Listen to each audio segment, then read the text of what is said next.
Hey boys and girls, welcome to another super exciting, outrageous toy review. Thanks for joining me on this Saturday night. I got these guys all a mess. The one thing that this YouTube live feature doesn't have is a good preview of what your setup looks like. So welcome to this super exciting, outrageous toy review. Hey, how's it going? I have the brand new Super 7 Epic Battle Packs, and I plan on opening them up tonight and just kind of hanging out for a little bit, talking, and seeing what's going on with you guys. I put a message in the chat a few minutes ago asking if anybody wanted to post their favorite thing from Comic-Con. I am very excited about some of the things we have coming from Super 7, like the Filmation style classic She-Ra, and I'm also very excited about the fact that Mattel's even talking about Masters of the Universe again. And they're going to be releasing some She-Ra stuff for the Netflix show, as well as maybe some Masters stuff. They weren't real clear what they're going to offer, but I'm pretty excited about all of that. So thanks to the people that are here. Make sure you say hi in the chat so I know who's watching. That makes it more fun for me. And I'm excited to be, hanging out. I got to remember not to bang on the table. So these just arrived today for me. I know some other people got them yesterday. I got a your item is shipped notice today, and your item is delivered notice today. Snake Mountain is coming. I know. I have such mixed feelings about the Snake Mountain. I really want it, but I wish that you could display more figures on it. Like, if I have a thing that big on a shelf, I want more than 2 spots to put figures on it.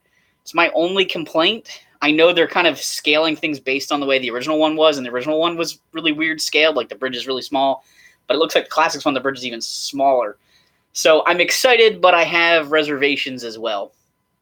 But it'll be interesting to see how much it costs and how many people they need to get that Kickstarter going. Good to see you, though, John. All right, so I guess we will start with the He-Man and Skeletor pack. Yes, John, the price will definitely be high on that. So they come in these double packs. They're also releasing these guys on single cards, and I forgot I ordered these. And then the single card versions got released for pre-order, and I ordered those also, which is okay because I don't mind having these loose ones and then the carded ones for display because I really like her. And Hordak. So we're still waiting to hear about Hero and Eldor. They were figures that never got released in the vintage line but were advertised on the back of packages before. There were original figures sculpted, and Super 7 has made all new sculpts that look like the vintage ones but slightly modified. Because they're trying not to hurt the value of the original prototype ones that exist by mass releasing the identical figure. They want to release something similar. And we just don't know when that 2-pack will come out or single carded set will come out. But these are taped on the edge, so I'm going to open this up and get these guys out.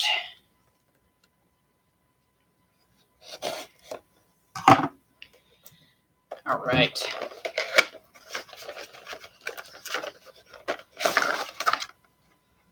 So they're in a little blue tray. They've got their weapons bagged on the side.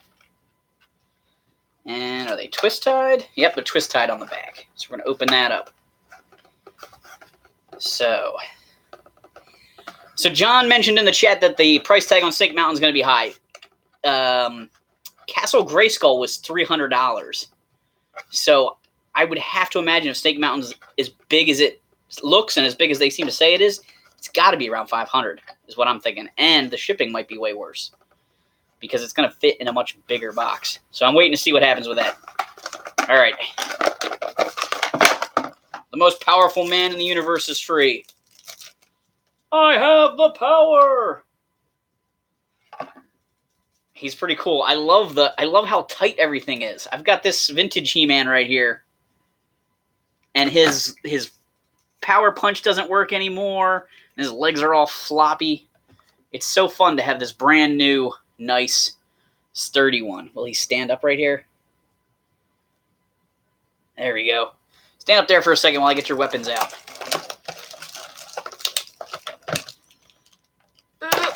All right, we got a little baggie here, which contains 2 swords and a shield. No axe. I guess he never uses the axe in the Filmation show, so you don't really need it. So you get a half power sword, like the vintage toy. You get a nice regular Filmation double-sided power sword, which is what you would expect for this figure. And you get the He-Man shield. So let's arm him up real quick here.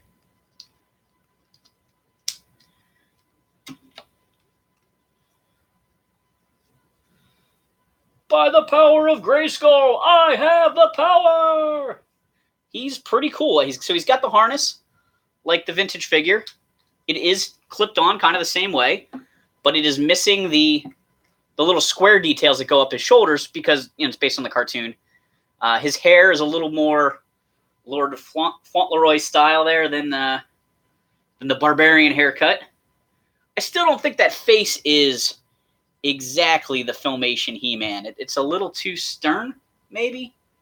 Maybe the cheekbones are a little too pronounced. I'm not sure what it is exactly about him. But he's definitely cool. The legs feel like they just rotate. I don't think there's a rubber band in there anymore, which is great because it might mean that he'll last longer. Feels like it's going to be a little tricky to get him to sit, though, for the Wind Raider. I don't know. But I like him. All right. So we got to check out Skeletor. So, got another twist tie here. Whoop, whoop, whoop. Need to get some figure stands to make this easier. If you're new to the stream, feel free to say hi in the chat so I know you're watching. John, have you seen the Mondo 1/6 scale He-Man, Skeletor, and Merman? They look good, but they're $160 piece. Yes, they look awesome. I can't bring myself to buy statues like that. Just too much money. I would rather have a ton of guys. Where is Gwildor, the best He-Man character? Gwildor was released in the vintage line, and he was released in a MOTU Classics, the modern update figures. So he's gotten a little bit of love, but he's not been released in the new old style figures yet, Tony. And hey, Jason, how's it going? All right. There's Skeletor. I love him with the yellow face. Oh, he looks so good. So here is the... Oops, He-Man took a dive. Vintage Skeletor. Filmation Skeletor. You can see there's a lot less detail in his armor and stuff. Like his loincloth and his torso armor. And then, of course, the face is just a little bit more cartoon. You know, he's got sort of the scowling eyes and everything. But I think he looks great. Can't complain. How are you? Doing pretty good, Jason. All right, so I'm going to put He-Man back up since he took a dive. And we're going to dig out Skeletor's weapons.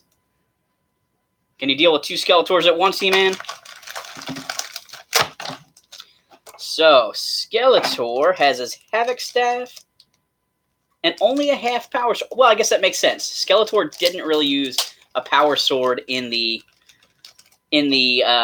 cartoon show, so he doesn't really need a full power sword. He's got a half power sword here that can connect to the other half power sword. This was the original gimmick for He-Man. The idea was that the sword was split in half, and that if you could get both halves, then you could control Grayskull. When they made the Filmation TV show, they kind of dropped that concept a little bit. What was my man? What's up, my man? What are you most excited for from SDCC? I kind of mentioned it already, but I'm really excited that Mattel is talking about Masters of the Universe again, and I'm really excited for some of the cool stuff that Super 7 has coming out. But I've seen some other cool stuff. I saw the Godzilla trailer, and that blew me away. I love Godzilla movies, and that trailer looks incredible. And Super 64, how are you going? How's it going, by the way? I like your t-shirt. Thank you. All right, so there's the two half-power swords. And then Skeletor gets a Filmation version of the Havoc Staff. So this actually has some paint to it, which is cool for a Masters of the Universe accessory. And let's compare it to the original one. You know, it's definitely inspired by the original one, but the horns are a little different. It's a little more cartoony, a little less realistic goat head. But it looks great. Hey, everybody. If you're new to the stream, make sure you say hi in the chat so I know you're here. Jason, the staff is awesome. Yeah, the staff looks great. Put that in his hand. Somebody mentioned something about the head on the staff coming off. To me, it was sort of an odd comment I didn't understand the other day. And I wasn't sure if they were talking about the vintage one breaking or if it was in reference to this new one that was coming out. But it doesn't look like it comes off. That looks awesome. I love these new figures. They are pretty cool. So I have the Filmation style classics figures, the ones based on the larger bodies. And these are just so much fun because they look like the cartoon but are in the style that we had as kids. I would buy just about every character released this way, probably. I think they're really cool. And again, it's fun to have these guys with the really tight joints. And the working action feature, he's got the power punch. That is sweet. That's awesome. So, that is the He-Man and Skeletor pack, which I'm very excited about. But I also have the Hordak, and the She-Ra pack. But I'm going to just wait a few seconds to open that one up and chat a little bit and hang out. So if you have any questions or whatever, make sure you post them in the chat.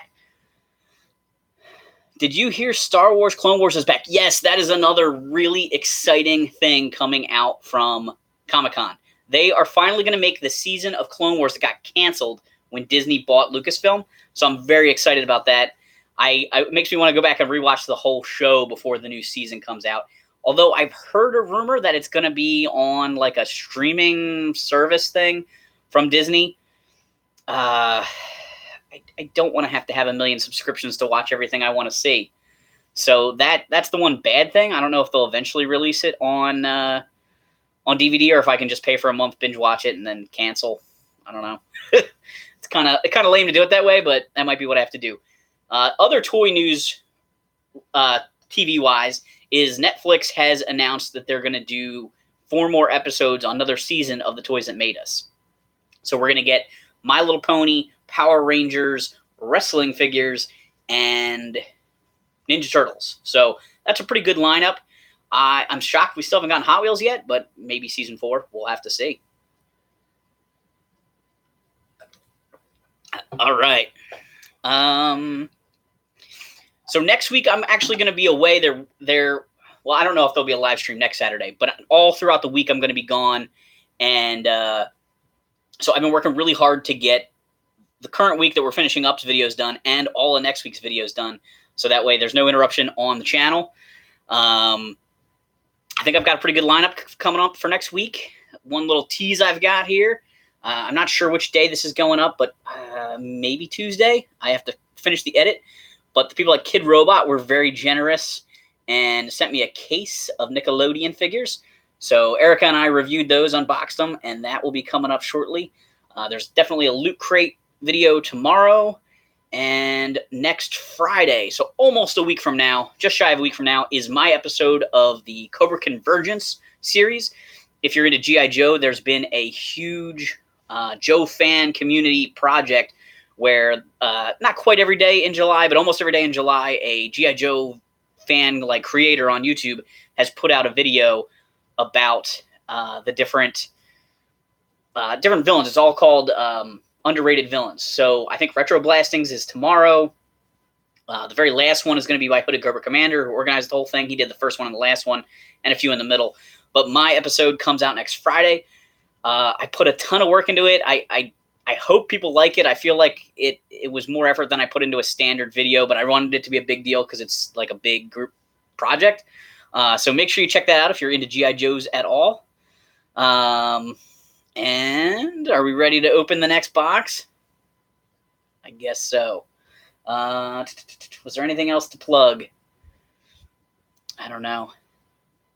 Thinking about those videos. Cobra Convergence, Retro Blasting I mentioned. What is an SDCC Funko Pop exclusive that you would like to get? I'm not even sure what all of the Comic-Con exclusive pops were. There's always like a million of them. There's a bunch of Conan O'Brien ones and things like that. I don't know. Super 64, I'm not really sure which Funko Pops. I saw a bunch of them posted, but I can't even remember what they all are now.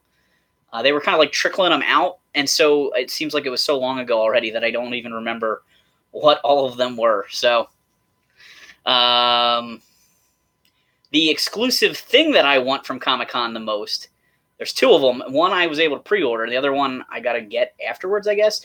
But the Laughing Prince Adam is hilarious. It's a Masters of the Universe Classics figure, and they sculpted a new head, so he's doing the laugh from the I said, hey, well, what's going on video. And so I pre-ordered one of those. They're selling the ones they pre-made at the con. They had no idea it was going to be as popular as it is. And so they're having the factory make more to supply the people that order online right now. So if you want one of those, you got to go get it before the con's over. But they're also selling a 2-pack of reaction figures. So they're He-Man figures that look like Star Wars figures, like old Star Wars figures, and they have a 2-pack of She-Ra and Hordak. I want to get one of those, but that wasn't available for pre-order, so I'm gonna have to wait till the show's over, I guess, and then maybe they'll be on the Super 7 store. But they look really cool, and that's actually another video that's going to be coming up on the channel soon. My buddy Tony from RetroCon lent me 3 of the reaction figures, Mechanic, Orko, and Scareglow, and I was able to shoot a review of them without having to buy those figures, although I kind of want to get them anyway. And so I ended up editing that finally. I actually filmed it a while ago, but hadn't gotten around to editing it. You're wearing a Cinemassacre shirt. Yeah, I actually, if you are into He-Man, you got to check out a video on my channel. I just did a video with Mike Matei from Cinemassacre going through all his He-Man figures and talking about his collection. And it was a cool video to make. It was a lot of fun hanging out with him. And it's been very popular. It's got a lot of positive feedback, so that was exciting for the channel. Super 7 says they are making another more accurate Prince Adam. Yes, Super 7 in their interview, they told Pixel Dan they're going to make a Prince Adam at some point, a Filmation one, that will be more show accurate. They basically, I think, just used the classics Prince Adam body and maybe some of the Filmation He-Man parts and a new head, just kind of quick slapped him together just as a, hey, this will be funny for the con kind of thing. And then when it caught on and everybody was going nuts for it, they decided they needed to, probably go back and make him. So they have announced in Club Grayskull, which is their Filmation style classics figures, they're doing Grizzlor, Mantenna, Fisto, and She-Ra. So all 3 of those are big winners for me, and I can't wait to get them. So it's been kind of a Super 7 kind of day. I edited that video earlier. I watched Pixel Dan's walkthrough. I'm opening these things up because they showed up in the mail, so it's been great. All right, I got to move this He-Man because if we're going to talk She-Ra and Hordak, got to have them showing up. Move Skeletor down. There we go. She-Ra. And there's the vintage Hordak. This is a vintage She-Ra, the one I have that's in the best shape. I also have this one who has the sword because mine doesn't have the sword. This was my sister's She-Ra when we were kids. I have 2 action figures in my collection that belonged to my sister growing up, a Sergeant Slaughter and the Het She-Ra. So I keep her around because she's got her sword, and just because it's a memory from my childhood. It's actually like a rubber band that rotted in her hair here from a ponytail my sister put it in. I also have a Tila here because you're going to see in a minute that this new She-Ra uses more inspiration from this figure than this figure. So here we've got the Epic Battles She-Ra and Hordak set. By the way, guys, if you just showed up to the stream, make sure you say hi in the chat so I know you're here. Hit that like button, too, for me. The package is a nice window package. It shows off both figures inside, and it kind of looks like the gift sets they used to do back in the day. But I'm very excited for those 2 characters. If you don't know about the 2 of them, they were going to be part of the Powers of Grayskull line, which was supposed to take place in like the prehistory of He-Man, when the dinosaur He-Man figures or the vehicles existed. But the vehicles came out and the figures didn't, and so I don't know. It's kind of a weird thing, but the line was dying, so that's kind of what happened. But they're finally going to release versions of those characters, which is pretty cool. So let me get this package opened up.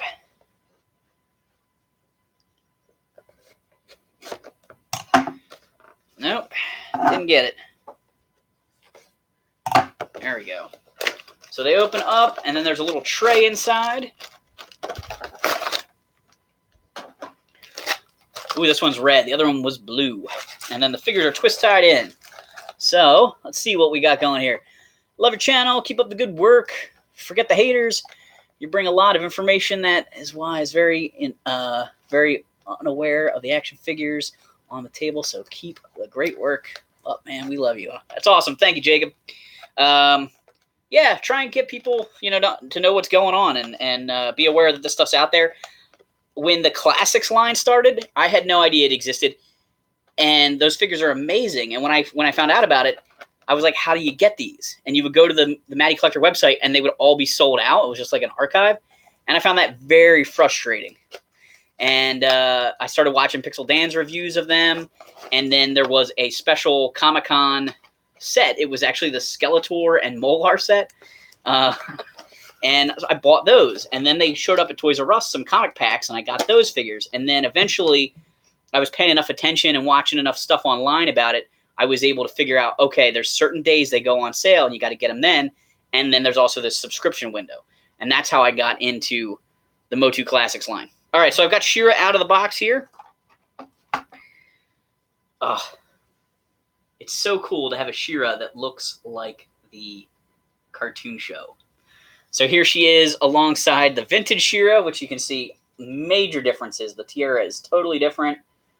The hair and the skirt and everything are plastic instead of fabric. She does still have a fabric cape, which is nice. It's very short though, so it's really not going to like blow around in the wind at all because it's kind of pinned between her hair and her outfit. But it looks nice, and that way it has a little bit of flex to it. And if you look at her next to Teela here, you'll see what I mean about how the sculpt takes a lot of influence. They both have that open hand and the accessory holding hand and the same kind of, the legs almost look like they're just tooled off of each other with the boots changed. It's pretty neat. So we've got that She-Ra. I wonder if she would fit on a vintage Swiftwind.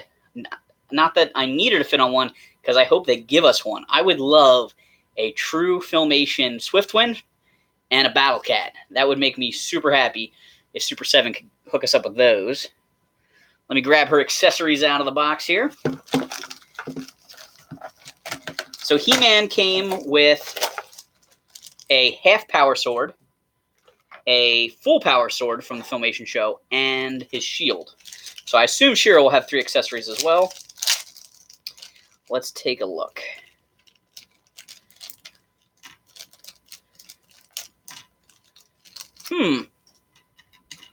That's very interesting. So she has a power sword that is more slender than He-Man's. She has a sword of protection. The sword of protection has the blue gem in it, right? That's the She-Ra version of the sword. And she comes with her shield, which is actually the sword of protection in shield mode. Sword to shield mode, or sword to shield. She could also turn it into a rope. And I don't know if she turned into anything else, but there was some wacky stuff in that show that she could do with the sword. So the shield clips on her wrist like that. She can hold the sword in her hand. I'm kind of thinking the reason they included this power sword is that in the Filmation show, the power sword and the sword of protection are identical. But the toys, the vintage toys, the sword is much clunkier. The power sword is much clunkier than the sword of protection. So I'm thinking that maybe this is so if you want to reenact the secret of the sword with your 2 Filmation figures. Oh, but the handle's really loose. He does hold it, but the handle is thinner on the sword that came with She-Ra than the one that came with He-Man. But this gives them true matching swords as opposed to He-Man having a beefier one. So that's kind of interesting. All right. Super 64, I inspired you to start a YouTube channel. That's awesome. Send me a link in the comments sometime. I will definitely check out your channel once you get it up and going. And time to get a Hordak. If you're new to the stream, make sure you say hi in the chat so I know you're here. All right, Hordak. Let's get him out of this package. He's all twist-tied in.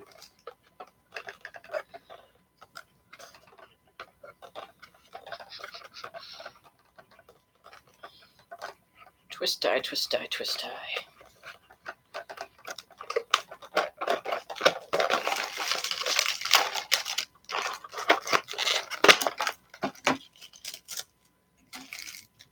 Oh, man, this is the Hordak I always wanted as a kid.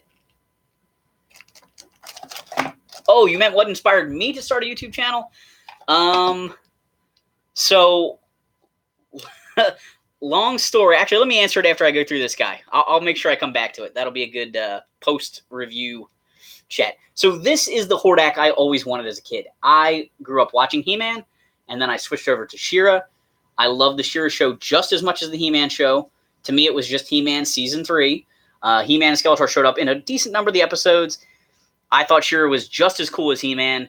I remember watching it with my sister a lot. I remember watching it with two kids that lived up the street from us. Their last name was the Shelleys, and we used to go to their house a lot. And I just really enjoyed it. And I wished that they made He-Man toys, or I mean She-Ra toys, that actually match it. I want the SDCC Ram Man Pop. Yes, Tony, that is a good one. I forgot that one was coming out. That's probably the SDCC Pop I want the most. So, as a kid, I loved the show. I wanted Shadow Weaver. I actually wanted a She-Ra, but like that She-Ra, not the one that my sister had with the doll hair. And I was always happy with that Hordak, but always thought it was disappointing he didn't have the blue and that he couldn't, make his arm into a cannon. And I loved the fact that he turned into a rocket and stuff. Like I would have been happy with all of that kind of stuff. So here is the Hordak. It's very similar to this one, but they did do a new head. You can see there. So it's very similar, but it's got more pronounced bones. It's got the more squared off looking chin. Let me get rid of his shield. I think you can see better. Whoops. So it's got a more pronounced chin to look a little bit more like the show version. It's a little bit smoother. Mohawk's a little bit different. He's got a lot more paint details on his armor there. It is new armor. Yeah, the Horde symbol's a little different on it. A little bit more like the cartoon. He's got his armbands, but this time they don't have the little bats on them. They're just plain. They have similar style hands with the one open hand and the one kind of, loose open, so he can't hold accessories. And his feet are pretty similar, but slightly different. So no cape this time. But this one just looks great. The blue Hordak is so iconic from the She-Ra cartoon. I really, really like it. All right, let's see what else I got here. So here's the accessory bag. The vintage Hordak came with his little bat shield, which probably inspired Imp. He came with a white Horde crossbow and the little vinyl cape in his armor. So, if I can open this bag. This one's got a red crossbow. A little crossbow feature. Boink. Boink. I actually broke one of my vintage ones shooting that little feature for a video. I pushed down and it cracked, but it's like 30-year-old plastic. Luckily, I picked up a new one last Sunday at a toy show. So he's got a crossbow here. It fits on his arm, which he didn't use in the show. That's kind of like He-Man coming with the half-power sword and Skeletor coming with the half-power sword. They put that in this pack to show tribute to the old figures, even though these are based on the Filmation stuff. And then he has an arm cannon. And this looks like it's made to fit on the arm I clipped his crossbow to. So we'll switch that over there. And can we put this on him?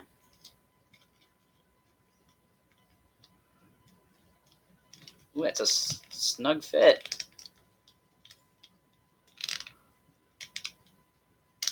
Ugh. There we go. She-Ra, I will destroy you. There's his arm cannon.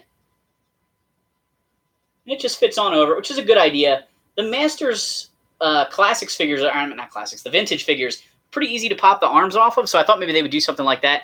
But I don't know if they've retooled this articulation and maybe these aren't as easy to pull off. But probably the vintage one would have come with just something that fit over his arm. And Hordak's got power punch action, just like the rest of them. It's so good to have figures with nice tight legs and the Power Punch action that works again after having all these beat up old vintage ones I've had for a while. Hey, buddy, viewer from Greece here. Whoa, nice to see ya. That's awesome. International viewers. I didn't check. Did She-Ra have Power Punch? I think so, because the vintage She-Ra has Power Punch. Whoa, a little tight. Oh, only works in one direction, maybe. Huh, whack. She does have it, though. Whack. All right. That is pretty cool. So, in the chat, let me know what you guys think of these figures. I'm super excited to have them. I think it's really cool to get these updates based on the cartoon show. So, back to Super 64's question. Why did I start? Are you going to answer? Yes, Super 64, that's what I'm coming back for. Super 64 asked, what inspired me to start a YouTube channel? So, it's kind of a long story, and it didn't start with this YouTube channel. It started with a different one. But back in 2006, well, back before that, back in like 1998, 1999, my friends and I started doing stop motion animations with action figures. And we would take, a series of snippets of film of these toys walking around, and we would put music over it. And then eventually we learned enough and got better equipment that we could actually add sound to that, and we could write dialogue and edit it. But that was once we got into college. So that's in the early 2000s. And we made a couple of stop motion animated TV shows for the college cable station where I went to school at Millersville. Got my Millersville cup here. And at LaSalle University, which is in Philadelphia, where my buddy Derek went to school.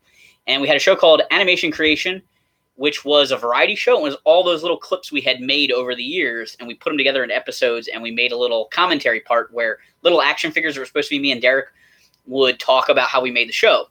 And that went up on the college cable stations. And then when that was kind of wrapping up, we started thinking of the next show, and the next show we came up with was called Action Figure Adventures, which is where my Wednesday videos got their name from. And that show was Toy Story in a college dorm room. It's basically what it was. And so there's a bunch of toys that lived in my dorm room. They were a toy, a collector's toys, and they wanted to get out. And so every episode they would come up with an escape plan. The first episode, Batman and Robin build hang gliders out of Connects and cover them with paper, and they jump out the window, never to be seen from again. And each episode it kind of went through like that until the very end, when I don't want to give it away, but they escape. And it used G.I. Joes and Star Wars figures and some Marvel stuff. And no He-Man, because the He-Man figures don't stand well, so they weren't good for animating. And I didn't use any Transformers, even though I should have, but I didn't really have any. So we had all this content we had created, and we wanted to put it somewhere. In 2006, 2005, I think YouTube came out.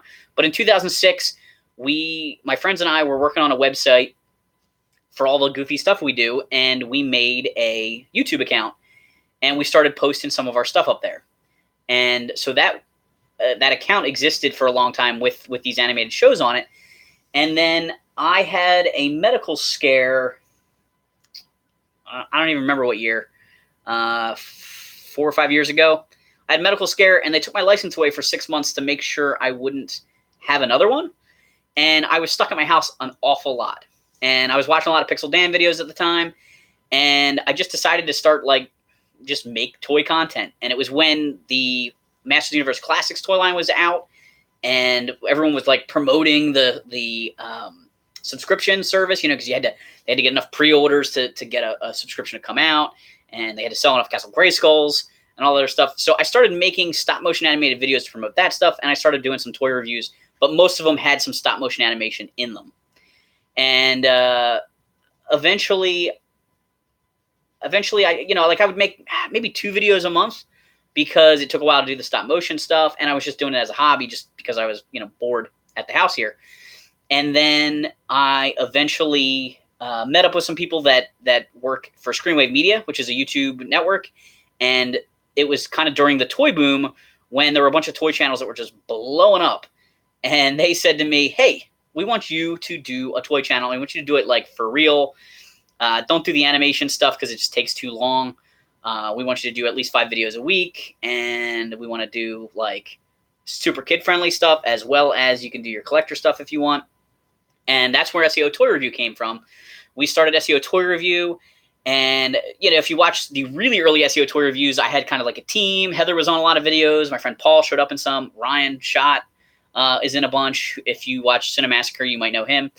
And we just kind of went from there. And then eventually it turned into I was doing most of it by myself. And occasionally Ryan's in or whoever. And that's kind of where we're at today. Now I have my friend Erica. She's joining me on a lot of videos. Sometimes my other friends. My buddy Nick was here last night, and we filmed some videos. And I had kind of a bad day today, so that's why I wanted to stream. I wanted to like hang out and talk to some people. I had like this crazy dream last night that my buddy Nick and I went to a toy show that was at a hotel that had a Barnes & Noble in it. But the Barnes & Noble looked totally normal, but the hotel itself was like a really old house, like creaky wood floors and like windows that were painted shut and stuff. And these people were they were after me for sure. I don't know what happened to Nick at some point during it. I don't know if he was off doing something else or if he was also there. But it was like a fight for your life kind of dream. And I don't want to get like too gory or anything, but I had like a makeshift melee weapon, and I was having to hit guys in the shoulder as they would come around a corner and they would fall down. It was one hit every time to take them out. But I was super paranoid. So I woke up. I woke up at 8, which is sleeping in for me. But I was totally not rested because I was like so stressed from this crazy dream. And then I got up at 8 and I try and get my Saturday video out at 9 o'clock, but I hadn't edited it yet. So I started editing my Power Ranger video. I don't know if you guys know about my Shattered Grid series. It's like a Power Ranger adventure. It was 13 parts. The final episode came out today. So I edited that and took forever. It was long, and I don't know. Took me forever to edit it. Got that out finally like at 11 o'clock. And then I cleaned up some stuff on my computer, got rid of some files that were junk, like the files I needed to make the Power Ranger video. And then I went to look on the memory card for the videos I shot with Nick yesterday. So I went to my camera, no memory card in there. I'm like, all right. So I took it out and put it on the end table, like by where I edit. I checked all 3 cards. I had deleted some stuff from those cards. Not there. So then I'm like, well, did I take the card out and put it someplace weird? Because Nick and I hung out for a while afterwards. So I actually checked the trash because we opened a bunch of blind boxes. I went through all that trash because I had them in a separate, like, small bag. I went through all those to make sure the card wasn't in there. I checked in a box of toys I was showing Nick from a toy show I was at. Wasn't there. I checked like in the cracks of my sofa and the chair, all over the place. No idea where the card is, no idea where the files are. And I was really happy with the videos Nick and I made, so they're just gone. And I don't know if the dream was telling me that I had deleted it already the night before or lost it. I don't know, but I lost Nick in my dream and and had to battle a bunch of people. Hey Rose, love the Shira collection. Hugs. Rose is a good friend of mine. Rose and Tony, Tony's also in the chat. They run a show called RetroCon that's in Oaks, Pennsylvania. If you guys live anywhere near here, if you are in Pennsylvania, New Jersey, Delaware, New York, Maryland, you got to come to RetroCon. It's in October, and it's so much fun. And the voice of Shira is going to be there, which I am super stoked for. I can't wait. She's going to be there. The voice of Man-at-Arms from the 2000 series, Gary Chalk's going to be there. The voice of Jem is going to be there, and Pixel Dan is going to be there. I'm super excited about that. Who else is going to be there? The Cybertronic Spree. It's a band, a band of Transformers that play 80s cartoon theme songs. It's so much fun. So that's my plug for RetroCon. If you were in the area, make sure you go and make sure you say hi. I will be there the whole time. Yeah, Nick. I don't know where Nick went in my dream. When it got really crazy, he wasn't around, but I was too busy trying to beat up these people that were after us to keep track of him. So I don't know what that dream was telling me. I did talk to Nick. He's okay. He's still around. So that's kind of what's going on. Anybody else have any? Can I do a comparison of the 2 He-Mans again? Sure. All right, here's vintage He-Man. And here is the new Super 7 He-Man. So you can see that the red squares on the armor are gone. The hair is a little bit more Filmation style. Although I still don't think the face is quite Filmation. He's got a double-sided power sword now instead of the half power sword. And there's just a little less detail in the sculpt, like the musculature on the legs is a little bit more plain. He doesn't have the wraps on the boots and stuff that makes him a little more cartoon-esque. He's got the double bracers instead of the one big bracer and then the small bracer and all that kind of stuff. So that's the He-Man comparison. If somebody want to see that again, here's the Skeletors. I really like that Filmation face on Skeletor. I think that's awesome. Here's the two. Whoa. Oh, poor Hordak. There's the two Shiras. Sorry, her hair's a mess. I don't really know how to style doll hair. I have this one that has slightly better hair, only because it's been in a ponytail for 25 years. And then Hordak took a dive, but Hordak is here. There are the two Hordaks. The Hordak has the most drastic color difference, but seems like the most, the least sculpt changes. He's missing the gloves and some little stuff, but they look more alike than different. I like your videos with Mike Matei. Thank you. Yes, that Mike Matei video was so much fun. We actually shot 2 videos that day. Mike is awesome and is willing to edit those because that was a lot of work for him to make that video. There was a ton of cutaways that he had to insert in there and everything, and he made that really cool Filmation style intro for me. But I don't know when he's going to edit the other one, and I'm certainly not going to bug him because I'm so appreciative of him for doing that. What's your old toy channel called? I'm curious. It was called Obscene Nuge. N-E-W-G. It was not meant really to be a toy thing. It just became a toy thing. That was a website that my friends and I used to run when we were in college, and we would all write different articles for it. And my one friend wrote a lot of like poetry and short stories, and I would write toy articles because that's what I love. And we would just take turns putting up different things, and then we started a YouTube channel. It was the same name for our stop motion animated projects. And I just kind of retained control over the channel. It's dead now. I think the last thing I ever posted to it was a video saying, hey, we're moving to SEO Toy Review. But yeah, the old videos are there, and I like some of the old videos. There's some fun stop motion animated MOTU Classics things, trying to get people to subscribe to the subscription services and buy Castle Grayskull. And I don't know, a couple other good things. A couple videos I would like to redo for SEO Toy Review if I ever got a better version. Like I did a review of Spaceship Eternia from the New Adventures of He-Man, but the toy I used in that video is not really complete. It was just the one I had at the time. So if I ever got a better one, I would maybe redo it, but steal the animation from the original one. Not Frank Castle, thanks. I like this shirt as well. I actually got this at MagFest one year. I helped Kyle Justin, the guy that does the theme song for the AVGN, sell merch for James while he was doing a signing, and so I got a t-shirt, which was pretty cool.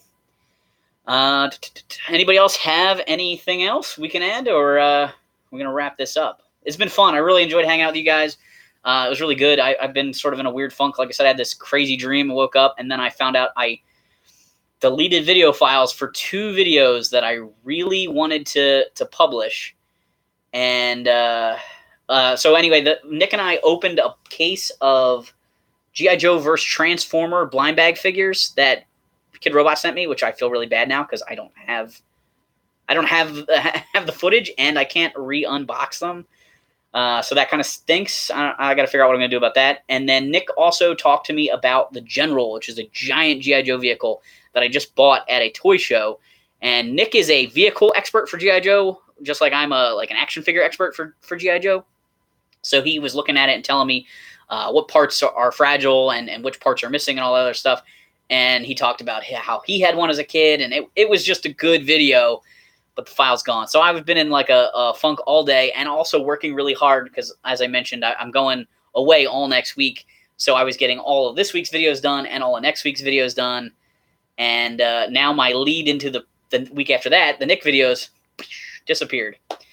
What's my favorite cereal? Life cereal is the cereal I eat the most. But like, if I could just eat junk cereal all the time, probably Frosted Flakes. It's so good, but I never buy Frosted Flakes. And I guess the most boring one that I really like is Rice Krispies. I don't buy them often, but man, I could go for a bowl of Rice Krispies. They're pretty good. Thanks for the question.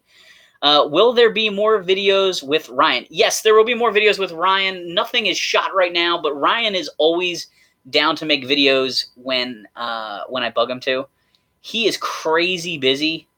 I don't know if you guys know what Ryan does, but Ryan runs Screenwave Media, which is a whole company that helps YouTubers be better at YouTube, as well as they publish video games like Meme Machine and Use Your Words. So he's crazy busy doing all that stuff.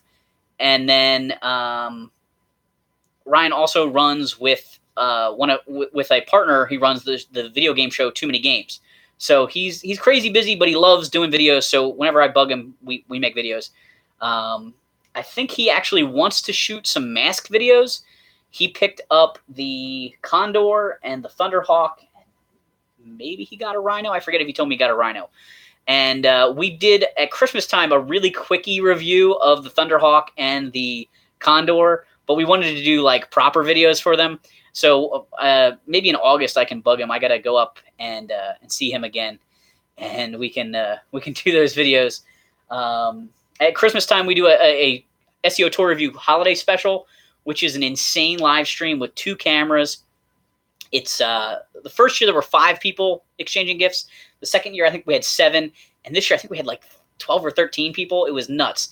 And so we had 2 different rooms and 2 different like sofas to be at, and then we had a separate viewing room where you could go and watch what other people were streaming. And we had it all scheduled out. So in one room you were opening something, and then we would cut to a pre-recorded video. I got all my friends to shoot a pre-recorded message. So Pixel Dan did a message, Weird Paul did a message, the Game Chasers did a message, PK Sparks, Living in 8-Bits. I'm sure I'm forgetting somebody else. But we would cut to those pre-recorded segments, and then we would go to the other sofa for the next gift exchange. And so I got a present from my friend Kieran, and I gave a present to Mike Matei. And the Christmas special is insane and so much fun. It's like my favorite video to make every year. Oh, yeah, Game Dave did one. Yes, Game Dave is awesome. He actually just did a video. If you guys are looking for something toy-related to check out, Game Dave just found his 90s toys. He dug out in his shed and brought in these duffel bags full of Ghostbusters and Batman Forever toys and stuff like that. All kinds of weird stuff, but it's pretty funny. I really like Game Dave. He lives in Delaware, and I get to meet him at Too Many Games most years, and we've hung out a few other times. And he's just a lot of fun. I really like his content, but it's pretty much all video game related except for this one new toy video. How did you meet Ryan? I met Ryan because one of the guys that he works with at Screenwave and his partner for Too Many Games, Paul, and I have been friends since 1st grade. Paul was actually Santa Claus in the 1st grade Christmas pageant, and I was his head toy-making elf. And Paul and I have been buddies ever since. Paul moved away late in high school, and then he came back, and I got to be, we just hit it off right away again as soon as he was back, I guess sometime when I was in college, or maybe right after I got out of college. And as I was telling during the story of how SEO Toy Review came about, Ryan was wanting to experiment with the toy boom that was going on YouTube, and he wanted to have a channel that was kind of in-house that he could experiment with and play with and test out different things, because he's always giving recommendations to these other channels on the network about, oh, try doing this with your titles, or try doing this with, whatever. And so SEO Toy Review started out as an opportunity for Ryan to be able to kind of experiment with some of that stuff a little bit, because it was a channel that he was involved with, and he was friends with the creator and had access to it and everything like that. So when he was looking for someone to run SEO Toy Review, before it even had a name, he was just looking for someone to run his toy channel. Paul recommended me and Heather, and we started doing the channel together. I actually went to a place in Doylestown, Pennsylvania for dinner with Ryan. It was the first time I ever met him. I was super intimidated because it was like an interview, And then I guess the second time I ever met him was when I shot my first 5 SEO Toy review videos, which I was super nervous about because I was really excited about the whole thing, and I'd never really shot videos in front of people, and I don't know, for whatever reason I was super intimidated. But then we became really good friends, and now I love shooting videos with Ryan, and I make almost 7 videos a week. So we started out doing 5 videos a week. That was the original plan. Then we saw that Saturdays got more views, so we shifted and we stopped making Monday videos. We started making Saturday videos, and then eventually I was able to step up production and make videos 6 days a week. And occasionally there's 7 or 8 videos. It's crazy, but it's a lot of work to put out that many videos. So I don't worry about a video on Mondays if I don't have one. Any other questions? Anything else anybody's got? Cinnamon Toast Crunch, I see from Jason. Cinnamon Toast Crunch is pretty good. That's another one of those junk food cereals I do like. Does anybody remember the Ninja Turtle cereal? There was a Ninja Turtle cereal that came out back in the 80s or early 90s, I guess, and there was a promotion on the back of the box that you could win one of every single Ninja Turtle figure Playmates had ever made. And I got a couple boxes of it over the year. Over the year it was available or whatever. I think my mom bought it twice or maybe 3 times. It was kind of like Lucky Charms.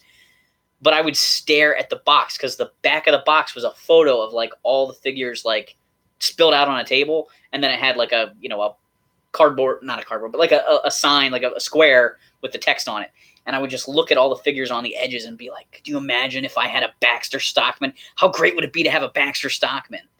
And I just wanted to win all those. And I had a lot of the turtles, but the ones I never got were really exciting.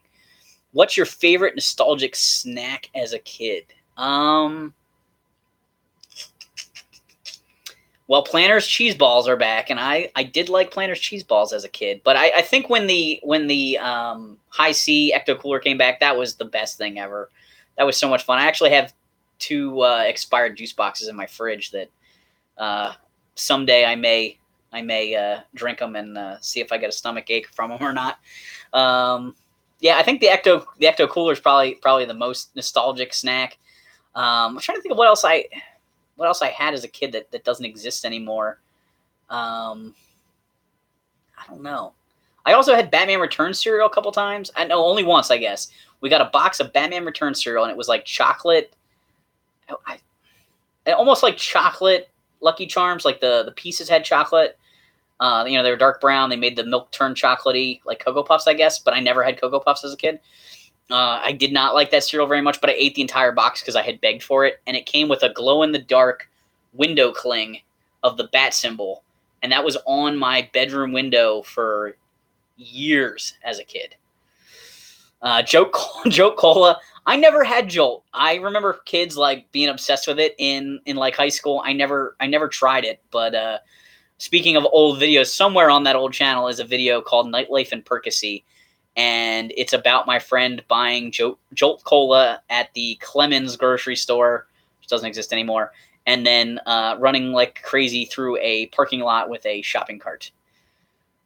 When is the next stream? I don't know for sure. Probably next Saturday. We'll see. Basically, I've decided that if I'm here at the house on a Saturday, I'm not going out, hanging out with anybody. I'm going to try and stream, but I can't really guarantee it because sometimes I'm just tired or I don't know.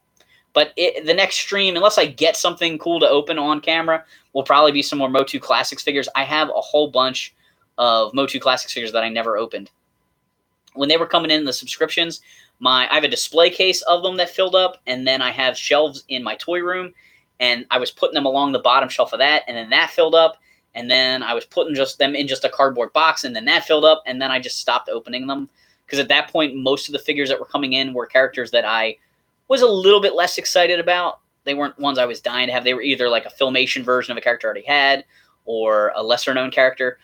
So I just sort of stopped grabbing them all the time, and open them instantly. Plus, I was trying to review them, but I got a backlog. I always get a backlog. I buy more toys than I can review in a week, or at least I used to. I haven't been shopping at all for toys since Toys R Us closed. So I'm actually getting a lot of stuff reviewed that's been sitting around, which is good for me, but maybe not good for the channel. I feel like some of the videos haven't really done real well. I don't know. My whole channel kind of took a slump for a little bit, and then the video I made with Mike came out, which shot everything back up, which was awesome. And I'm hoping that it kind of stays there, but it's looking like it's drooping back down. So I don't know. I can't figure out this YouTube thing. They keep throwing monkey wrenches in there. The algorithm doesn't help me out too much. The chat disappeared for a second. Maybe that'll come back in a minute there. But thanks so much for the 12 people that are watching right now. That's awesome. I love doing these live streams. It's a lot of fun to get to actually, basically real time. I know there's a lag, but real time talk to you guys. It's a lot of fun. Come on, chat. Come on, chat. There it is. Oh, it went away again. I don't know what's going on with the chat. It's being buggy. I wonder if I click over here if it will. Oh, there it is. Yeah, I worked for Toys R Us. Now I'm unemployed. Oh, Jason, that stinks. Yeah, what are you gonna do? Are you getting unemployment right now? Or are you looking for something? That really blows. I felt really bad. There was a lot of people at my Toys R Us that I, knew pretty well from going in all the time, but most of them just disappeared. A few weeks after the closure was announced, they moved on. The new figures, do they still have the rubber connectors in the legs? No, the new figures do not have the rubber connectors in the legs. They have some sort of a swivel joint. So these legs are nice and tight. It makes it a lot easier to get the figures to stand. I don't have a real stable thing. This is like a clear plastic DVD box that I'm standing them on. But they definitely stand better. Their legs are definitely stiff. Yeah, there you go. Yeah, they're actually on my He-Man DVDs. I'm actually in the bonus features on this DVD box set just for like a split second. I think the only thing I say is I have the power. Maybe I say one other little thing. There was a contest to I don't know, submit a video, and I tried to cram too much in mine. I learned a lot from that. That was before I had SEO Toy Review, and I just crammed so much stuff into this video and rammed all my thoughts together and talked really, really fast. And so it wasn't the best video, but it was good enough to get in the thing, but I guess they didn't find enough good footage in it. So pretty much all I said was I have the power. But I'm still proud of the fact that I'm in the bonus features on that disc. Great video. Love MOTU. Yeah, so there is going to be a MOTU reaction video coming out soon. There was just a MOTU Funko Pop video that came out on the channel. And the video I did with Mike Matei about Masters. So make sure you check that stuff out if you are interested in. What is your favorite McDonald's Happy Meal toy? Oh, my favorite McDonald's Happy Meal toy. Well, I like the little McDonald's food that turn into Transformers. Those are really fun. I had some really fun Batman Returns ones as a kid, like a Batmobile that shot the front part out. I liked that one. And there were also Batman the Animated Series. Those might be the best ones. There were Batman the Animated Series action figures. They didn't have a ton of articulation, but there was a Batman, a Catwoman, a Batgirl, and a Riddler figure. And they were fun toys. I legitimately played with them. I liked those a lot. Toys R Us, the new figures connectors. What's your favorite candy around Halloween time? Well, Reese's Peanut Butter Cups are my favorite. They're around all the time. But a specific Halloween candy would be candy corn. I'm a big candy corn fan. Actually, so here's a story from when I was really little. Before my first birthday, for about 3 months, we lived in the Bahamas. My dad was a helicopter mechanic my whole life until he retired recently, and he used to go on these trips. He would have to go wherever the helicopter was doing work, and so sometimes my mom would travel with my dad. She would get hired by the company to do the books for that crew. They keep track of expenses and flight hours or something. I don't really know what she had to keep track of. But she went to Mexico with my dad in 1980 before my sister was born. And then we went to the Bahamas in 1982. Almost 1983, or it might have been 1983, because of when my birthday was. But I kept talking about candy corn when we were down there. And my grandmother was coming to visit us for my first birthday. And my mom said to my grandmother, look, if you can find candy corn anywhere, bring a bag, because this kid won't shut up about it. And I don't remember any of this. This story, comes from my mom because I was too little. But apparently my first birthday cake was a chocolate cake that was decorated with candy corn on top of the icing because I kept begging for candy corn. So that's my story about candy corn, my favorite Halloween candy. Favorite nostalgic snack. Looks like we got all the questions there. So unless anybody else has something else, maybe that's about it. I really appreciate you guys watching. This has been a really good turnout. Maybe next Saturday, we'll see. Is this a good time? I was doing them a little bit later before, mostly because I hear from the video game streamers that late night is better. But then I'm up late. So I did this one a little bit earlier. Anybody have any feedback on that or any other topics? Oh, the chat just keeps disappearing. What is your favorite video on your channel? On SEO Toy Review. Let me think for a second because there are some good ones. I love the Christmas specials. If there's a Mike the Knight video, I know. There's a Mike the Knight video about Glendragon Castle that I had so much fun making. There's almost as many bloopers at the end of the video as there is video, because we played with the castle and did this whole adventure, and there's a ton of bloopers. It was ridiculous, and so that's actually one of my favorites. When I go back and rewatch it, it cracks me up. That was done at the original Screenwave office when I first started doing this channel. And Ryan was there, and Heather was there, and Paul was there, and I was there, and we're all just making this goofy video together. And it's harder to put bloopers in YouTube videos now because of the algorithm. You need people to watch the whole video and stay for the whole thing, and then click on the cards at the end and go to the next video. That's basically the key to being successful at this point.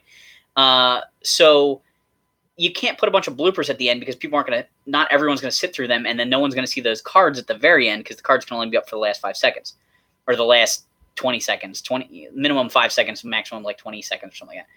So it's hard to put bloopers in unless they're really quick. But in our early SEO Toy review videos, there's a ton of bloopers, which I think are really funny. We did a funny video for the Black Series Jabba the Hutt that I really liked, that Ryan and I did.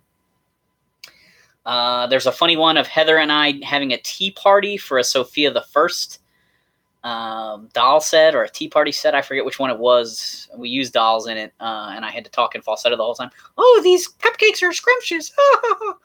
That was pretty funny. I did a video with Pixel Dan about action figures that have pop-out wing features, and that was a blast because I love Pixel Dan, and I got to make a video with him. What else is really good on the channel? There's a bunch that I like. There's videos that just crack me up. Some of the new ones with Erica, she's hilarious, and I crack up. I rewatched some of those videos just because I think they're hilarious. Will there be another Christmas special? Yes, there will always be a Christmas special. If I have anything to say about it, and Ryan loves making them, so I know we'll have one. And it'll probably be even more insane because there's way more people that work at the Screenwave office yet again this year. And I'm going to bug all my friends again to make me pre-recorded spots. So that way we can get Game Dave in, and hopefully maybe the Game Chasers use them. So that's another thing to plug. Do you guys know the Game Chasers? Billy and Jay, they do a show like American Pickers. They go around and buy video games. And Jay has his own channel called the Shady J Show, where he does separate videos. And he's doing a video about how to tell the difference between a vintage and a modern toy. But the first video he's doing is focusing on G.I. Joes. And actually, I provided a bunch of footage for it. I don't know what day it's coming out, but I think very shortly. Maybe I'll definitely tweet it out and whatever. But there's a bunch of footage in it that came from my stuff, and you'll know if you're a fan of this channel, you'll see the yellow backdrop behind the G.I. Joes. I had to show the date stamp on the inside of a Cobra Commander leg from a couple different years, and I filmed the Baroness. I also filmed Snake Eyes and Scarlet for him, even though he didn't ask for them. So I don't know if they'll get used in the video. The full file had to get sent over to his editor, Jordan. And so that might happen eventually. Mike singing was great. Yes, Mike sings during one of the, actually a couple of the Christmas specials. The very first one, he sings Blue Christmas, and I think he sings like an Aladdin song or something in the second one. Ryan kind of put him on the spot during a Christmas memory segment. It was like, what's your favorite Christmas memory? And Ryan talked about getting a CD player and the Aladdin soundtrack. What do you do with the new Snake? What do you think of the new Snake Mountain from Super 7? All right, so the new Snake Mountain, I am super conflicted about. I am so excited that they're making a Snake Mountain. Like, you guys don't know how excited I was about the Castle Grayskull. Like, I went nuts. I may have bought more than one to help make sure it went through. I definitely made a video on my old channel trying to get people to pre-order Castle Grayskull. And so I was excited for Snake Mountain. But Snake Mountain is so big. Like, I might have to just put it here and just get rid of all this stuff, because I don't know how else it's going to fit on a shelf. And that's not the problem, really, that it's big. The problem for me is that it's so big but has no room to display figures on it. You can put a guy at the gate, and you can put a guy where you shackle somebody, but all the little paths, even the bridge, just seems so tiny that you can't display a lot of figures on it. And to me, that's what I need. I need, like, the USS aircraft carrier, USS flag aircraft carrier, where you can put a bunch of stuff on it and display it. The tactical battle platform from G.I. Joe, you put a bunch of guys on it. Eternia, you can put a bunch of guys on it. Like, that's what I need. I need something that can help display stuff, not just take up a ton of space and not do anything else. The inside is cool with the bone throne and the viewing globe table and everything. The floor, great with the tentacles, looks awesome. But it's going against the wall for sure. Like, it's not going in the middle of my living room so I can walk around it and play on the inside. It's going against the wall. So even though that stuff's cool, that stuff's not gonna, not really gonna be seen too much. So that's my thoughts. I'm glad they're doing it. I'm scared of what the price is gonna be. I think they've dropped the electronics, which is probably good, because I didn't really want to pay for a Bluetooth speaker. I don't need to go ha ha ha ha ha ha. I can do that already. I didn't need a sound thing built into it. Have you ever made Black Nerd? Oh, have you ever met Black Nerd Comedy? Yes, I met Black Nerd Comedy. Andre actually was one of my favorite YouTube channels for a while. I was watching him all the time, and I still like him. I don't know. I haven't been. I don't think YouTube sends me notifications about all his videos anymore, or something like that, where he's not doing the Ninja Turtle and Power Ranger reviews as much. So maybe that's why I'm not seeing him as much. He was watching a lot of those episode recaps. But he came to RetroCon in Oaks, Pennsylvania one year, and it was awesome getting to meet him there. I got to talk to him a couple times. Actually, I met him the night he got there, but he was really tired. And then I got to talk to him on the show floor for a little while. He was very cool. I have a Filmation Trap Jaw that just came, and I love it. Yes, the Filmation Trap Jaw from Classics is really good. I'm wondering if we're going to get a 5.5-inch Filmation Trap Jaw at some point. He's one of the more popular characters, so I feel like there's a really good chance we will. Do you also collect movie-based figures like Terminator or Rocky? I collect so much stuff. It's a problem. I have some of the 90s Terminator stuff. I don't own any Rocky toys. I'll start with that. If you count Star Wars as movie toys, I have a ton of movie toys. What do I have? Looking at my showcase next to me. You guys can't see it, but over here, I can see some Cops and Crooks. I can see a lot of Silverhawks. I have a Sentinel and Robot Chicken. Oh, I have Scott Evil, the Seth Green figure from Austin Powers. He's with the nerd from Robot Chicken. Some Transformers. Yeah, mostly vintage stuff, but I do collect some movie toys. Like, I'm a huge Batman fan, so I always have toys from the new Batman movies.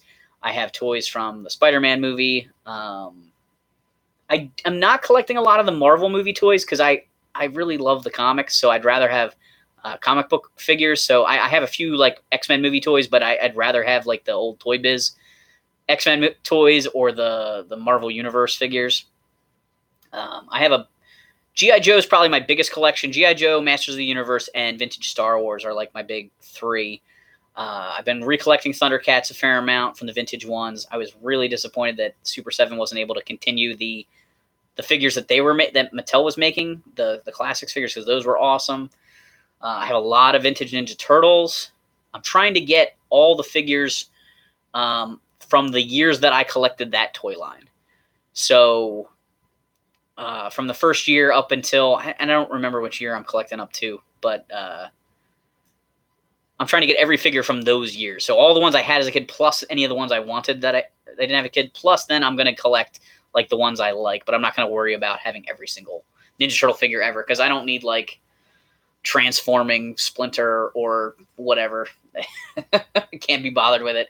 I do also have some NECA stuff, which is, a lot of movie stuff. I have a Ripley from NECA that's based on the old the Kenner toy line. So it's kind of a cross movie, cross Kenner homage. I don't know, a bunch of that kind of stuff. Thundercats Classics was a big letdown. Yes, Thundercats Classics is a huge letdown because those figures are so good, and then they died. I'm not giving up hope that we could get them again. I'm also really looking forward to Funko's Savage World, which is their 5.5-inch style, Masters of the Universe style figures.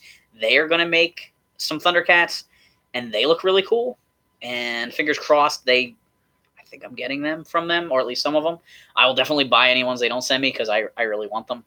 I think that's kind of a fun form factor, because I can't imagine anybody making LJN-style Thundercats to finish out the collection, but I could see somebody making all the characters that were LJN figures as well as additional ones in this style. So I think that's kind of cool. For sure. Anybody else got any other topics? Keep this going a little bit longer. By the way, thanks for all the people who are hanging out. This has been a lot of fun. What else is going on? I don't know. I eventually want to make a video, hopefully in 2 weeks.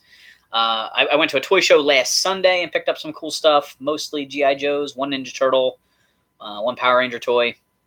But I want to do a video of that. I took a little footage there. It's not really a vlog, but I took a little footage of the show just to give it a little flavor. Melvor from the Game Chasers, I was mentioning them earlier. Jay's brother Melvor, who is kind of a cameraman for the show, but he does a lot of their content related to toys. He asked me the one week to show some footage in my flea market finds videos, the flea markets I go to, because he wanted to see what Pennsylvania flea markets are like. And so that was kind of what this was, because it wasn't. I was only there for an hour. I couldn't do like a whole vlog. I was going to see Ant-Man and the Wasp that afternoon and go out to breakfast with a friend. So I met a friend at the toy show and paid extra money to go for the early buyers thing and quick grab that stuff before we left. Are you a fan of the X-Men animated series? Yes, I am a huge fan of the X-Men animated series. I think I was in 3rd grade when it came out. I started reading X-Men comics. There was a kid at my school named Nate Ballard, and Nate and I became very good friends at recess in 2nd grade or 3rd grade. I forget. I think in 2nd grade. Something happened, and they used to have like 1st and 2nd grade had recess that overlapped part way, and then 2nd and 3rd grade overlapped, and 3rd and 4th right up through. And my best friends in school were a grade ahead of me. And one year they like switched something around, and so it was like 1st and 3rd or something like that. Anyway, I didn't get to hang out with my best friend at recess, and so I met this kid Nate Ballard, who was always running around playing by himself. And I found out he was being Wolverine, and he told me about the X-Men, and Iceman became my favorite X-Men based on what he told me about them. And we played X-Men for a long time, just imagining we were them at recess for like a whole school year. And then the next year, Nate was in my class in 3rd grade, and the cartoon show came out, and the Toy Biz toy line came out, and I became obsessed with the X-Men. And, that was right around the time of X-Men 1, when Jim Lee was doing the artwork and everything, and the classic 90s costumes and stuff. So, yeah, I'm a pretty big X-Men fan. My favorite comic book characters: Batman from DC, Spider-Man from Marvel, but my favorite team from either universe is the X-Men for sure. Do you think Jack Nicholson was the best Joker? I think he's been the best portrayal of the comic book Joker. I really like Heath Ledger as the Joker. I think what he did was awesome. So I really enjoy him. But if you're trying to like replicate the comic, yes, Jack Nicholson's definitely the best. I'm intrigued to see what's going to happen with Joaquin Phoenix. He's going to be playing the Joker. I think he has a good look to be the Joker. So I'm kind of interested to see what happens with that. And I'm way happy that it's not Jared Leto, because Jared Leto, #NeverLeto, is the worst Joker ever. Can't stand him. Yeah, so the X-Men show I thought was really good. I feel like it dragged a little bit when it got to Dark Phoenix Saga, when they were doing the really long story arcs. I felt like that was sort of its weakness. I was glad they tackled those big stories, but the pacing got a little funky on a few of those episodes. That was my impression as a kid. I have not rewatched it, really, other than a few episodes here and there, but I would be interested in rewatching it. And I had the X-Men toy line, the Uncanny X-Men toy line. The first wave of that was the first toy line I ever owned an entire wave of. But it was like the right age where like I was starting to like mow grass and stuff like that, so I had some money. I could go to the comic book store and pick up figures. So I had Wolverine, Storm, Nightcrawler, Angel, Colossus, Magneto, Apocalypse, and Juggernaut. I think that was the full first wave. I had all of them, and I was really proud of that, to be able to like check them all off on the cross-sell on the back. And then after that, they made like 1 million figures, so there was no way of getting all of them at that point. But I did keep up for a couple years, getting a good portion of them, and then I was out. That was probably one of the last toy lines I played with. As a kid, I was really into He-Man and Thundercats, and then those cartoon shows died, and I jumped on to G.I. Joe. And then that cartoon show died, and I jumped on to Ninja Turtles. And then that cartoon show went on for a really long time. I think I actually lost interest in that show before it died. And then I moved on to the X-Men show, really. So those were kind of the toys I collected. And then at some point, I decided that I was going to just like collect toys, not just, play with them. And I was going to get all of the vintage Star Wars figures, and I was going to get all of the vintage G.I. Joe figures. And I sold my Ninja Turtles, and I sold my X-Men, and I sold them for dirt cheap. I bagged them all up with all their accessories because I was crazy as a little kid, kept everything. The Ninja Turtles had their file cards and everything. And I sold them all for $1.50 a piece at a flea market, and then turned around and spent that money on G.I. Joes and vintage Star Wars guys. And I had already sold my He-Man and Ninja Turtles as a kid earlier than that to buy more G.I. Joe stuff. So my entire He-Man collection is rebought. Like the stuff I have is none of it's my childhood toys, and none of my Thundercats are my childhood toys. But a big part of my G.I. Joe collection and a big part of my Star Wars collection is that childhood collection. Do you own a Krang action figure? Do I own a Krang action figure? Does this answer your question? Shredder! I have Krang in the Bubble Walker, and I have Krang in the Android Body. This is actually one of my favorite purchases from last year's RetroCon. And I think I actually do have the correct Krang. I don't know if you guys know this or not. Can you see it? The blue vein Krang is the one that goes to the Bubble Walker, and there's one that doesn't have the veins painted. That is the one that goes in the Android Body. But I think I just picked one up, but I didn't change it because the one with the veins is the cooler looking one. So yeah, I got Krang. And I also have Krang from the Comic-Con set from last year. The NECA set that was based on the cartoon show. I leave Krang here. Do you guys want to see him? That's awesome. Yeah. I was really happy to get this guy. Chris Lamont, who is a toy vendor that I buy a lot of stuff from, he knew I was looking for one. He had one with the box one time, and I told him that I didn't want to pay his price because I didn't need the box. And then he asked me if it was okay if he got me one that didn't have the antenna, and I said I would settle for that. And then next thing I know, he's telling me, hey, I have something for you when I got to RetroCon, and he goes, check it out. And he had this Krang. It had the antenna and everything, and he named me a price that I couldn't pass it up. It was totally in the range I was interested in paying for Krang. So that's my story for Krang. And it's one of my favorite things I bought at RetroCon last year. Maybe my favorite. Anything else? This has been so much fun, guys. I really, really, really have enjoyed this stream tonight. It's been great. Let's see, what else do I have weird back here? I have this Voltron, or yeah, this Voltron Lion. I don't know which version this is. This is not the die-cast one I had as a kid. But I bought this one for $1 at a yard sale one time. He's got the wings. He's missing his missile. But I don't have any other lions from this set, so he's just all by himself back here. Well, he's not really all by himself because there's 2 other Voltrons. This guy was a Comic-Con exclusive a few years ago. Form Blazing Sword! And then the big Mattel guy back there.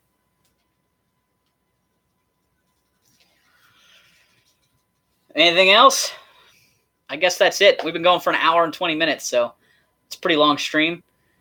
Unless a question pops up real quick, this is probably going to be it. Thanks so much, guys. I had a blast. It's really fun getting to hang out and interact with everybody. Thanks so much for checking out the stream. Check out other videos on the channel if you just kind of found me through the stream. Make sure you check back next week. I'll be checking messages even though I'm going to be away, but the whole week's already scheduled, and I think it's going to be a good one. Do you know where I can get vintage MOTU weapons? eBay. I know that's kind of a bad answer, but that's really the best way of getting them. I need a bunch of vintage He-Man weapons for my own collection. I got a bunch. My friend Rose and Tony hooked me up with some. They were cleaning out some duplicate stuff, and they let me look through a big bag, and I got some from them.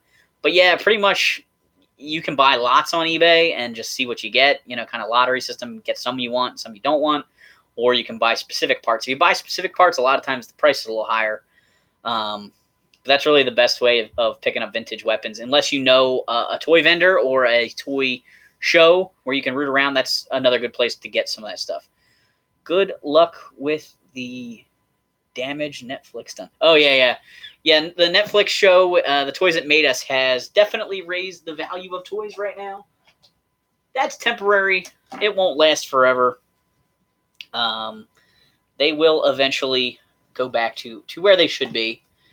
I found that toy shows, I don't think, are as affected as much as eBay has been. eBay prices have jumped quite a bit on a lot of the stuff, but you know, I think it's cool that it's bringing awareness to the toy community and getting people interested in these collections again. So it's not all bad. I do know it kind of stinks to have to pay more, but I think it's good to bring the awareness, and I enjoyed. So I think season 1 of The Toys That Made Us was amazing. I think season 2 was good.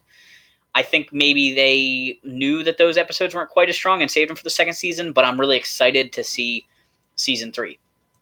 People asking $200 for a Scareglow. Yeah, that's insane. I don't know why that's happening. That's nuts. Scareglow is kind of blown out of proportion. Everybody just thinks he's worth a ton of money, but he's not that hard to get. I don't know. I have 2 of them. I've got one with no accessories, and I've got one with the cape and I think a Castle Grayskull halberd. I'm looking for the glow-in-the-dark one or the green one for him to complete him. My other one was in my collection for a long time, and with no accessories, and then I just bit the bullet. I think I paid 65 or 70 for my one that has the real cape and the wrong halberd, which I didn't think was terrible. I mean, it's more than I really want to pay for a figure, but he's pretty valuable and pretty desirable. They may be asking that, but nobody's paying it. Yeah, that's the thing. You got to just kind of watch. There's a lot of stuff online that's listed for more than it's really worth. People try and sell Disney VHS tapes for $10,000. It's not real. People aren't paying that much for them. Yes, they do. They might be. He-Man, I have the power. Yeah. There might be crazy people paying that much. I prefer buying stuff at toy shows. I know not everybody lives in places where there are toy shows, but I like the toy shows because, one, I can see the toy. I'm not paying for shipping. So I can spend, an extra $10 on the toy if I need to, because I'm not paying shipping. And also, I start to build up these relationships with the vendors, like I was saying with Chris Lamont, who was like, I have this for you. Like, I know you want this. I found one for you, and here's a good price. the vendors work with you when when you buy stuff from them over and over again. Repeat customers definitely helps. The video, if you guys were in the chat earlier when I was talking about the videos I did with my friend Nick that I accidentally lost the footage to, I bought a G.I. Joe General at a toy show, and it was the vehicle and the box. And the guy was asking $75 or best offer, and I knew my friend Nick wanted the box. And I talked to the guy about it, and I was like, oh, my friend would like the box, but I don't know if he wants the vehicle, blah, blah, blah. And then, I bought some stuff from him, and myself and Nick have bought a lot of stuff off him over the years. And so I was kind of getting close to when it was time to leave. So I sent Nick a picture of the box and the vehicle and everything, and was like, hey, the guy wants $75. And Nick wrote back to me, well, that's more than I want to pay because I just want the box, blah, blah, blah. So I started talking to the guy, and I was like, hey, man, unfortunately, I have to leave. Like, I'm leaving to go meet somebody for breakfast, and then I'm going to see Ant-Man and the Wasp. So I got to split. I can't sit here and haggle, even though my friend is, like, looking at the pictures. And the guy was like, well, make me an offer. And then immediately blurted out $45. And I was like, all right, sold. I'll take it. And then I got a text from Nick like a minute later after I paid the guy that said, see if he'd take 40, but, buy it for 50. And I was like, well, perfect. So Nick didn't want the vehicle, but I kind of did because it was such a good price. I love G.I. Joe, but I collect all the figures. I collect some of the vehicles. And the General's a cool one because it's like one of the big bases. So I was like, well, if Nick gives me $20 for the box, I'm not going to, be upset that I paid $25 for the General. And it's almost complete. I need a piece to the helicopter that goes to it. And that might be it. It's in real good shape. So that, that was cool. And that was, again, like, I know this guy, I work with him, I buy stuff from him. Check around. Sometimes there's local toy shops. There's a place in Allentown, New Jersey that's not too far from me called Tinkerbee Toys, and they usually work with me. That's actually where I bought the second Scareglow. There's a toy show in Merchantville, New Jersey called Play With This, and Scott, the owner of that store, is awesome and gives me good deals when I buy stuff, because I'm a repeat customer. And, I see those people at toy shows also. These people that have stores also have toy shows, so that's really awesome. It would be nice if you made a toy hunting video someday. Yeah, toy hunting videos would be fun. I've done a couple of vlogs. Actually, I've sort of been experimenting and practicing with that a little bit. So I was just at JoeCon with my friend Tony and Nick, and I really wanted to vlog JoeCon, like in the worst way. But all things on YouTube take practice. Like, that's the first thing. If you want to be on YouTube, make some videos. Don't be scared of sucking, because it just happens, and then you get better. Like my old channel that I was talking about earlier, there's a lot of terrible videos on there because I was learning how to do YouTube. The first months of SEO Toy Review are terrible because I was learning how to do it, and it was just different. Like, I was doing my videos at my house by myself, and then I was doing videos at the office in front of Ryan and other people, and it was like a whole new learning curve because I was embarrassed to be doing it in front of somebody. So it's kind of weird. But I like regressed. I was worse than I was before. But anyway, so I started practicing vlogging to try and get good at it. And I vlogged a toy show, which it ended up really just being like just a couple of vlog clips mixed with a haul video because I didn't shoot the right stuff. I didn't know what to shoot. And then I did one going to New York Toy Fair with the Screenway people, with Ryan and Justin and Paul, and I like totally shot a lot of the wrong stuff for that too. And so I like made little sketches for part of it, and I don't think it flows very well, but I put that video out anyway. And then I did a vlog of New Jersey Collectors Con. Did I say that one already? And I went to a toy show anyway, and yeah, maybe I said that one. Anyway, so I did a couple practice ones, and then I did the JoeCon one, and I think that one turned out awesome. I'm really happy with that video. I'm really proud of it. It took a long time to edit it, but it's awesome. If you've seen it, you know, integrity. And then I did one recently at Garden State Comic Con with my friend Erica, and I think that one turned out pretty good too. That one had a little less flow to it. It was a little bit more jumpy, but I still think it was a good video, and I think it's a lot of fun. So I definitely want to do more of that kind of stuff. It's just tricky because if you're shooting yourself, it's hard to get footage of you hunting, and if you're holding a camera, you can't dig through bins. But it's definitely something I want to do more of, and I will try to do more of. I've actually shot some other stuff that never got made into videos a couple times, where I was sort of experimenting with that kind of stuff and just wasn't happy with the results. You know, I trying to put out a good product. I try not to just upload junk to the channel. Not in Europe. We have nothing. You have no toy shows in Europe. That's miserable. Man, I don't have any suggestions for you then. I guess you're stuck with eBay. I wouldn't call you terrible. You were just finding your niche, finding a spot where you were comfortable. I will call it anything but terrible videos. Oh yeah, have you seen my Teenage Mutant Ninja Turtle movie videos that I did that are like 40 seconds long, and I literally go like this. Hey boys and girls, welcome to the super exciting outrageous toy review. Here we are unboxing this toy, and oh my gosh, it's Michelangelo, and he can bend his arms, and he can do this, and he's got nunchucks, and blah, blah, blah, blah, blah, blah, blah, blah. Thanks for watching. Because that's literally what those videos were. They're pretty terrible. They're cringy at best. Also, I liked your Toys R Us video. Yes, the Toys R Us video is really good. And so, see, one of the secrets to that was that I didn't have to film it. It made it so much better. It's really hard to film yourself doing that stuff. So when Toys R Us was closing, I went to the Screenwave office to hang out with Ryan. And my friend Kieran, who I mentioned gave me my present in the Christmas special this year, he came along to be the videographer. And he's a good videographer. And we filmed around Toys R Us. We eventually got asked to stop filming. Ryan was making some joke about baby formula. And I don't know if you guys know this, but baby formula is like a very commonly stolen item from grocery stores and Toys R Us or wherever. And some lady like came over and stopped us from filming and like got mad at Ryan. And Ryan was just literally talking about how expensive baby formula was, but how he, bought it because like that's how he took care of his kids. So then we had to kind of like stop. I think we snuck a few last couple quick shots in there, and then we went to a Babies R Us, and that's where we saw the big Toys R Us trailer that's at the end of the video. But that just made it a lot easier. It's hard if you're a one-man crew to shoot a hunt video. So like the Game Chasers, who I was talking about earlier, they have Melvor or Dodongo come and film, so that way they can be in their own videos.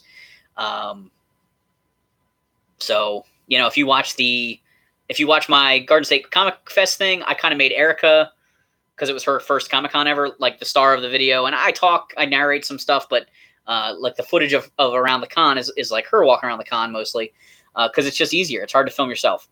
And JoeCon, like I said, it worked pretty well there, but it wasn't really a hunt video. It was like, here's what we did, and then we did this, and then we did that, and then we did this, and then we did that. And it's sort of like footage, and then me talking about it, and then footage, and then me talking about it. So that's kind of how that worked. But thank you. I really did enjoy doing that Toys R Us video. It was sad and also a lot of fun at the same time. Any other thoughts? Wow, we've been streaming for an hour and a half. That's pretty impressive.